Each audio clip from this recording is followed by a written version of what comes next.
Hello. ഈ കഴിഞ്ഞ ദിവസം എൻ്റെ ഹസ്ബൻഡ് എന്നോടൊരു ചോദ്യം ചോദിച്ചു.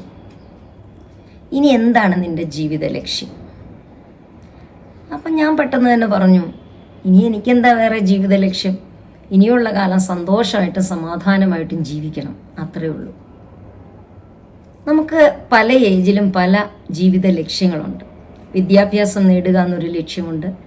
അത് കഴിഞ്ഞ് ജോലി സമ്പാദിക്കുക എന്നുള്ള ലക്ഷ്യം, പിന്നെ സാമ്പത്തികം ഉണ്ടാക്കുക എന്നുള്ള ലക്ഷ്യം, വിവാഹം കഴിക്കുക എന്നുള്ള ലക്ഷ്യം, മക്കളെ വളർത്തുക, അവരെ ഒരു നല്ല നിലയിൽ എത്തിക്കുക എന്നുള്ള ലക്ഷ്യം. ഇങ്ങനെ ഒരുപാട് ലക്ഷ്യങ്ങൾ നമ്മുടെ ഓരോ ഏജിനനുസരിച്ചുമുണ്ട്. എത്ര ലക്ഷ്യങ്ങളുണ്ടെങ്കിലും എല്ലാവരുടെയും അൾട്ടിമേറ്റ് ആയിട്ടുള്ള ലക്ഷ്യം സന്തോഷമായിട്ടും സമാധാനമായിട്ടും ജീവിക്കുക എന്നുള്ളത് തന്നെയാണ്. അപ്പോൾ ഈ സന്തോഷം എപ്പോഴും നമ്മുടെ ജീവിതത്തിൽ ഉണ്ടാക്കാൻ പറ്റുമോ? അപ്പോൾ എപ്പോഴും നമുക്ക് സന്തോഷമായിട്ടിരിക്കാൻ പറ്റില്ല. എന്നാൽ ഈ 8 ശീലങ്ങൾ, ഞാനിപ്പോൾ പറയാൻ പോകുന്ന 8 ശീലങ്ങൾ നമ്മുടെ ജീവിതത്തിൽ പാലിക്കുകയാണെങ്കിൽ, പ്രാക്ടീസ് ചെയ്യുകയാണെങ്കിൽ നമ്മുടെ ജീവിതത്തിലെ സന്തോഷവും സമാധാനവും ഒക്കെ കൂട്ടാൻ, നിലനിർത്താൻ നമുക്ക് സാധിക്കും. അതിൽ ഒന്നാമത്തെ കാര്യം എന്ന് പറയുന്നത് നന്ദിയുള്ള മനോഭാവം വളർത്തിയെടുക്കുക. നമുക്ക് പലപ്പോഴും കിട്ടാത്തതിനെ ഓർത്ത് സങ്കടപ്പെട്ടാണ് ജീവിതം മുന്നോട്ട് പോകുന്നത്. നമുക്കുള്ള അനുഗ്രഹങ്ങൾ, നമുക്ക് കിട്ടിയിട്ടുള്ളതിനെ പലപ്പോഴും നമ്മളങ്ങ് മറന്നുപോകും.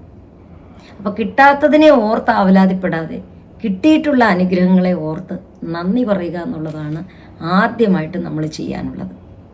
നമ്മളൊരു ദിവസം തീരുമ്പോൾ, നമ്മൾ ഉറങ്ങാനായിട്ട് പോകുന്നതിന് മുമ്പ് നമ്മുടെ ജീവിതത്തിലെ 3 നല്ല കാര്യങ്ങൾ നമ്മൾ ഓർമ്മയിലേക്ക് കൊണ്ടുവരിക, അതിന് നന്ദി പറയുക. അപ്പോൾ അതാണ് ഒന്നാമത്തെ സമാധാനത്തിനും സന്തോഷത്തിനും വേണ്ടിയുള്ള ഒന്നാമത്തെ കാര്യം. രണ്ടാമത്തേതായിട്ട് നമ്മുടെ ആരോഗ്യം ശ്രദ്ധിക്കുക. ആരോഗ്യം പോയാൽ പിന്നെ നമുക്ക് സന്തോഷവും ഇല്ല, സമാധാനവും ഇല്ല. അപ്പോൾ ആരോഗ്യത്തിൽ വളരെ ഇമ്പോർട്ടൻസ് കൊടുക്കണം. Health is wealth. അപ്പോൾ അതിന് നമ്മൾ നല്ല ആരോഗ്യകരമായ ഭക്ഷണം കഴിക്കണം, സ്ഥിരമായിട്ട് വ്യായാമം ചെയ്യണം, പിന്നെ നല്ല രീതിയിലുള്ള ഉറക്കം വേണം. ഈ 3 കാര്യങ്ങളും ചെയ്ത് നമ്മുടെ ആരോഗ്യം സംരക്ഷിച്ചാൽ തന്നെ, ആരോഗ്യത്തിന് വേണ്ടി കുറച്ച് സമയം, നമ്മൾ എത്ര തിരക്കുണ്ടെങ്കിലും നമ്മൾ വ്യായാമം ചെയ്യാനും കറക്റ്റായിട്ട് ഭക്ഷണം കഴിക്കാനും ഉറങ്ങാനും സമയം കണ്ടെത്തണം. ഇന്നിപ്പോൾ ന്യൂജൻ കുട്ടികളെ സംബന്ധിച്ചിടത്തോളം പറയുന്ന ഒരു കാര്യം എന്ന് പറഞ്ഞാൽ വായിച്ചറിഞ്ഞ ഒരു കാര്യമാണ്. വായിച്ചറിഞ്ഞാൽ നമ്മുടെ അനുഭവങ്ങളിൽ നിന്നുള്ളതാണ്. ഉറങ്ങാനുള്ള സമയം അവർ കുറയ്ക്കും. നൈറ്റ് ലൈഫ് എന്നൊക്കെ പറഞ്ഞു കേട്ടിട്ടില്ലേ? അപ്പോൾ ഉറങ്ങാൻ സമയം കുറയ്ക്കുന്നു. അതുപോലെ ഒരുപാട് ജങ്ക് ഫുഡ് അവർ കഴിക്കുന്നുണ്ട്. ആരോഗ്യകരമല്ലാത്ത കുറേ ഭക്ഷണ രീതികളുണ്ട്. പിന്നെ പലരും വ്യായാമം ചെയ്യില്ല. പലർക്കും ഇങ്ങനെ ഓഫീസിൽ ജോലികളുമായിട്ട് ഇങ്ങനെ ഇരുന്ന് ഒബിസിറ്റി ഒക്കെ ഉണ്ടായിട്ട് അതുവഴി അസുഖങ്ങളൊക്കെ ഉണ്ടാകുന്നുണ്ട്. അപ്പോൾ ആരോഗ്യം നശിച്ചാൽ പിന്നെ നമ്മുടെ സന്തോഷവും പോയി, സമാധാനവും പോകും. അപ്പം ചെറുപ്പക്കാരാണെങ്കിലും പ്രായമുള്ളവരാണെങ്കിലും സ്വന്തം ആരോഗ്യം വളരെയധികം ശ്രദ്ധിക്കണം. അപ്പോൾ നിങ്ങൾക്ക് ജീവിതത്തിൽ സന്തോഷവും സമാധാനവും ഒക്കെ ഉണ്ടാകും. മൂന്നാമത്തെ കാര്യമാണ് നല്ല ബന്ധങ്ങൾ നിലനിർത്തുക എന്നുള്ളത്. നല്ല ബന്ധങ്ങൾ നിലനിർത്തുക എന്ന് പറയുമ്പോൾ, നമുക്ക് എന്തെങ്കിലും ഒരു മനസ്സിനൊരു പ്രയാസം വന്നു കഴിഞ്ഞാൽ നമ്മുടെ ഏറ്റവും അടുത്തൊരു സുഹൃത്തിനെ വിളിക്കുക, അല്ലെങ്കിൽ ഏറ്റവും അടുത്തൊരു ബന്ധുവിനെ വിളിക്കുക. കുറച്ച് നേരം സംസാരിച്ചു കഴിഞ്ഞാൽ നമ്മുടെ മനസ്സിനൊരു ആശ്വാസം കിട്ടില്ലേ? അപ്പോൾ ചെറിയ ചെറിയ ഗ്യാങ്ങുകളായിട്ട് നമ്മുടെ അയൽക്കാരോടും കൂട്ടുകാരോടും ബന്ധുക്കളോടും ഒക്കെ അവരെ സന്ദർശിക്കുകയോ അവരെ ഫോൺ വിളിക്കുകയോ അവരുമായിട്ട് എപ്പോഴും ഒരു കോണ്ടാക്റ്റ് വയ്ക്കുകയോ ചെയ്താൽ ആ നല്ല ബന്ധങ്ങൾ നിലനിർത്തുന്നത് വഴി നമുക്ക് ജീവിതത്തിൽ സന്തോഷവും സമാധാനവും മെച്ചപ്പെടുത്താനായിട്ട് സാധിക്കും. അടുത്തതാണ് താരതമ്യം ഒഴിവാക്കുക. നമ്മൾ പലപ്പോഴും നമ്മുടെ ജീവിതത്തെ മറ്റുള്ളവരുടെ ജീവിതമായിട്ട് താരതമ്യം ചെയ്യും. ഏറ്റവും വലിയ തെറ്റാണത്. നമ്മുടെ ജീവിതം പോലെയല്ല വേറൊരാളുടെ ജീവിതം. അപ്പോൾ ഇപ്പോൾ സോഷ്യൽ മീഡിയയിലൊക്കെ ഒരുപാട് നല്ല നല്ല നല്ല റീൽസുകൾ കാണും. അതിനകത്ത് കുടുംബാംഗങ്ങൾ തമ്മിലുള്ള ബന്ധങ്ങളും അമ്മായിയമ്മയും മരുമകളും തമ്മിലുള്ള ആ കൂട്ടുകാരെ പോലെയുള്ള ജീവിതവും ഹസ്ബൻഡും വൈഫും അടിപൊളിയായിട്ട് ജീവിക്കുന്നതും ഒക്കെ കാണുമ്പം നമ്മൾ ചിന്തിക്കും, ഇത് മാത്രമാണ് അവരുടെ ജീവിതം, ഞങ്ങളുടെ ജീവിതത്തിൽ ഇങ്ങനെ ഇല്ലല്ലോ എന്ന് ഓർത്ത് നിരാശപ്പെടുന്ന ഒരുപാട് ആളുകളുണ്ട്. പക്ഷേ യൂട്യൂബേഴ്സ് ചെയ്യുന്നതെന്ന് പറഞ്ഞാൽ അവരുടെ ജീവിതത്തിലെ ഏറ്റവും മനോഹരമായ മൊമെൻറ്റ്സാണ് അവർ നിങ്ങളുടെ മുമ്പിലേക്ക് തരുന്നത്. അവരുടെ ജീവിതത്തിലും ഉണ്ട് പ്രശ്നങ്ങളും വിഷമങ്ങളും ദുഃഖങ്ങളും ഒക്കെ. അതവർ നിങ്ങളുടെ മുമ്പിലേക്ക് തരുന്നുണ്ടോ? അപ്പം നിങ്ങളിത് കാണുമ്പോൾ, ഈ നല്ല മൊമെൻറ്റ്സ് കാണുമ്പോൾ നിങ്ങൾ തെറ്റിദ്ധരിക്കും. ഓ, അവിടെ അമ്മായിയമ്മയും മരുമകളും തമ്മിൽ എന്തൊരു സ്നേഹം, ഓ ഇവിടെ എന്തുവാ ഞങ്ങൾ തമ്മിൽ എപ്പോഴും അടിയാ എന്ന് പറഞ്ഞിട്ട് നിരാശപ്പെടും. എനിക്ക് അങ്ങനെ ഒരു ജീവിതം ഇല്ലല്ലോ, എൻ്റെ ഹസ്ബൻഡ് ഇങ്ങനെയാണല്ലോ, അതിലെ ഹസ്ബൻഡ് നോക്കി എന്ത് രസമായിട്ടാണ്. അപ്പം ഇങ്ങനെ നമ്മൾ ചിന്തിക്കുമ്പോൾ ഈ താരതമ്യം വരുമ്പോൾ തന്നെ നമ്മുടെ ജീവിതത്തിൽ സന്തോഷവും സമാധാനവും എല്ലാം പോയി കിട്ടും. പണ്ടൊരു സിനിമയില്ലേ അയലത്തെ അദ്ദേഹം എന്ന് പറഞ്ഞ്, അടുത്ത വീട്ടിലെ ആൾ ചെയ്യുന്നതെല്ലാം സൂപ്പർ, എൻ്റെ ഹസ്ബൻഡ് ചെയ്യുന്നതെല്ലാം മോശം, പക്ഷെ അവസാനം തെളിഞ്ഞു സ്വന്തം ഹസ്ബൻഡ് തന്നെയായിരുന്നു ശരിയെന്ന്. അപ്പോൾ ഈ താരതമ്യം ചെയ്യൽ ഒഴിവാക്കുക. എൻ്റെ ജീവിതം എങ്ങനെ കുറെ കൂടെ മെച്ചപ്പെടുത്താൻ പറ്റും എന്നതിനെ പറ്റി ചിന്തിക്കുക. നീ നല്ല റീൽസിലൊക്കെ നല്ല കാര്യങ്ങളുണ്ടെങ്കിൽ അതൊക്കെ ഒന്ന് അനുകരിക്കാം, നമുക്ക് നമ്മുടെ ജീവിതത്തിലും അത് കൊണ്ടുവരാനായിട്ട് പതുക്കെ നോക്കാം. പക്ഷേ അത് പറ്റിയില്ലെന്നുണ്ടെങ്കിൽ പിന്നെ നിരാശപ്പെടേണ്ടി വരും. അപ്പം താരതമ്യങ്ങൾ എപ്പോഴും ഒഴിവാക്കുക. നമ്മുടെ ജീവിതം എങ്ങനെ മെച്ചപ്പെടുത്താം, അതിൽ നിന്ന് ഇപ്പോൾ ഉള്ളതിൽ നിന്ന് എങ്ങനെ കുറച്ചുകൂടെ മെച്ചപ്പെടുത്താം, അതായിരിക്കണം നമ്മുടെ ശ്രദ്ധ. പിന്നെ അടുത്തതാണ് ക്ഷമിക്കാൻ പഠിക്കുക. ഏറ്റവും പ്രധാനപ്പെട്ട ഒരു കാര്യമാണ്. നമ്മൾ മറ്റുള്ളവരോട് ഒത്തിരി ദേഷ്യവും പകയും കോപവും ഒക്കെ നമ്മുടെ ഉള്ളിൽ ഇങ്ങനെ വെച്ചേക്കുക. അത് നമ്മൾ കളയാൻ തയ്യാറല്ല, വിട്ടുകളയാൻ തയ്യാറല്ല. അങ്ങനെ വരുമ്പോൾ എന്താ സംഭവിക്കുന്നത്? നമ്മൾ തന്നെ ഇഞ്ചിഞ്ചായിട്ട് താഴോട്ട് പോയിക്കൊണ്ടിരിക്കും, നശിച്ചുകൊണ്ടിരിക്കും, നമ്മുടെ മനസ്സമാധാനം നശിച്ചുകൊണ്ടിരിക്കും.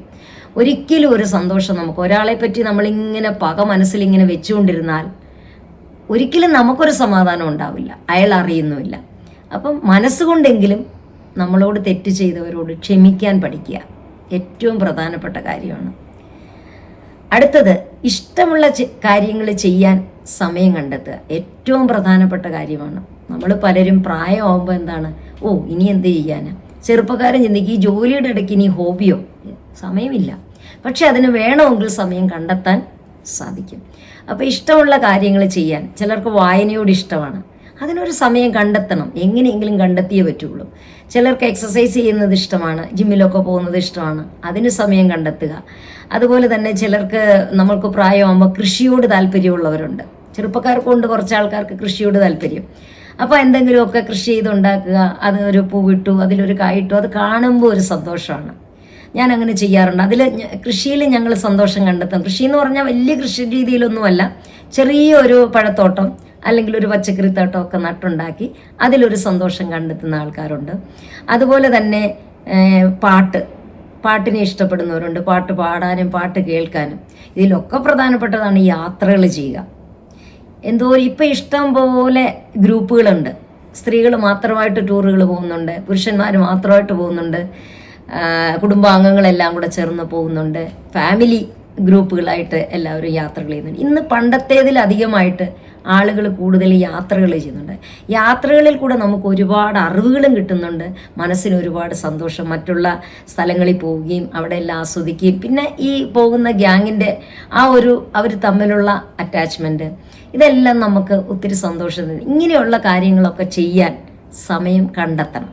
എനിക്ക് സമയമില്ല, എനിക്ക് അങ്ങനെ ചെയ്യാനുണ്ട്, ഇങ്ങനെ ചെയ്യാനുണ്ട് ഒന്ന് പറഞ്ഞ് നിങ്ങൾ എക്സ്ക്യൂസുകൾ പറയുന്നതാണ് വെറുതെ. പക്ഷെ അതിനുള്ള സമയം നിങ്ങൾ നിർബന്ധമായിട്ടും കണ്ടെത്തണം. പിന്നെയുള്ള കാര്യം വർത്തമാനത്തിൽ ജീവിക്കുക. എന്താണ് വർത്തമാനത്തിൽ ജീവിക്കുക? നമ്മൾ പലപ്പോഴും പണ്ട് ചെയ്തു പോയിട്ടുള്ള തെറ്റുകളെക്കുറിച്ചുള്ള കുറ്റബോധത്തിൽ നേറി ജീവിക്കും. ഭാവിയിൽ ഇനി എന്താവും എന്നുള്ള ആശങ്കയിലും ജീവിക്കും. ഇത് രണ്ടും ഒരു പ്രയോജനവും ഇല്ലാത്ത കാര്യമാണ്. ഭാവിയെക്കുറിച്ച് പ്ലാൻ ചെയ്യേണ്ടെന്നല്ല, പക്ഷെ നമ്മൾ ഒരുപാട് അതിനെക്കുറിച്ച് ചിന്തിച്ച് വിഷമിക്കേണ്ട ആവശ്യമില്ല. അതെന്തായാലും വരേണ്ടതുപോലെ തന്നെ വരും. അതുപോലെ പഴയ കുറ്റബോധം കൊണ്ടിരുന്നിട്ട് വല്ല കാര്യമുണ്ടോ? പഴയതും കഴിഞ്ഞു പോയി, അതിനി നമുക്ക് തിരിച്ചു കിട്ടില്ല. അപ്പോൾ ആ ചിന്തകളൊക്കെ വരുമ്പോൾ അതിനെയൊക്കെ തട്ടിക്കളഞ്ഞിട്ട് ഇന്നെന്ത് സന്തോഷം കിട്ടും, ഇന്നെങ്ങനെയാ സന്തോഷിക്കാം, ഇന്നെങ്ങനെ സമാധാനമായിട്ടിരിക്കാം, അതിനുവേണ്ടി നിങ്ങൾ ശ്രമിക്കുക. അതാണ് വർത്തമാനത്തിൽ ജീവിക്കുക. വളരെ പ്രധാനപ്പെട്ട കാര്യമാണ്, വളരെ ബുദ്ധിമുട്ടാണ്, എങ്കിലും പ്രാക്ടീസ് ചെയ്താൽ നമുക്ക് സന്തോഷവും സമാധാനവും കിട്ടും. അടുത്തതാണ് ചെറിയ ചെറിയ സഹായങ്ങൾ ചെയ്യുക. അർഹരായ ആളുകൾ നമ്മുടെ ചുറ്റും, നമ്മുടെ ചുറ്റുപാടും തന്നെയുണ്ട് ഒത്തിരി ആൾക്കാർ ചെറിയ ചെറിയ സഹായങ്ങൾ ആവശ്യമുള്ളവർ. അങ്ങനെ അർഹരായവർക്ക് ചെറിയ സഹായം ചെയ്യുമ്പോൾ നമ്മുടെ ഒരു ചെറിയ സഹായമാണെങ്കിലും അവരെ സംബന്ധിച്ചതൊരു വലിയ കാര്യമാണ്. നമുക്കും മനസ്സിനൊരു സന്തോഷമാണ്. ഒരു നല്ല കാര്യം, ഒരു സഹായം ചെയ്തു കഴിയുമ്പോൾ നമുക്കും ഒരു മനസ്സിന് സന്തോഷമാണ്. ആ സഹായം ചെയ്യുന്നത് നിങ്ങൾക്ക് എങ്ങനെ വേണമെങ്കിലും ആകാം. ഒരു ഗ്രൂപ്പിൽ ചേർന്ന് സഹായം ചെയ്യാം, ഒറ്റയ്ക്ക് വേണമെങ്കിൽ സഹായം ചെയ്യാം. എൻ്റെ തിയറി അനുസരിച്ച് ഞങ്ങൾ ചെയ്യുന്നത് ഞങ്ങളുടെ ചുറ്റുമുള്ള, ഞങ്ങളുമായിട്ട് കണക്റ്റഡ് ആയിട്ടുള്ള ആൾക്കാരെ സഹായിക്കുക. ഇപ്പം ഞങ്ങളുടെ ജോലിക്കാർ അല്ലെങ്കിൽ ഞങ്ങളുടെ കൂടെ വർക്ക് ചെയ്യുന്നവർ, അവർക്ക് എന്തെങ്കിലുമൊക്കെ ആവശ്യമുണ്ടെങ്കിൽ അവരെ സഹായിക്കുക. ചിലർ അറിയാത്ത ആൾക്കാർക്ക് സഹായം ചെയ്യുന്നുണ്ട്. അതൊക്കെ ഓരോരുത്തരുടെ ഇഷ്ടമനുസരിച്ച്. എന്തായാലും ചെറിയ ചെറിയ സഹായങ്ങൾ ചെയ്യുന്നത് നമ്മുടെ മനസ്സിന് ഒത്തിരി സന്തോഷം ഉണ്ടാകും. നമ്മുടെ ജീവിതത്തിൽ സന്തോഷവും സമാധാനവും ഉണ്ടാക്കാൻ സാധിക്കും. അപ്പോൾ ഈ മേൽപ്പറഞ്ഞ കാര്യങ്ങൾ നമ്മൾ പ്രാക്ടീസ് ചെയ്യുകയാണെങ്കിൽ തീർച്ചയായിട്ടും നമ്മുടെ ജീവിതത്തിൽ സന്തോഷവും സമാധാനവും ഒക്കെ കൂട്ടാനും അത് നിലനിർത്താനും ഒക്കെ സാധിക്കും. അപ്പോൾ എല്ലാവർക്കും അതിന് കഴിയട്ടെ എന്ന് ആശംസിക്കുന്നു. Thank you so much.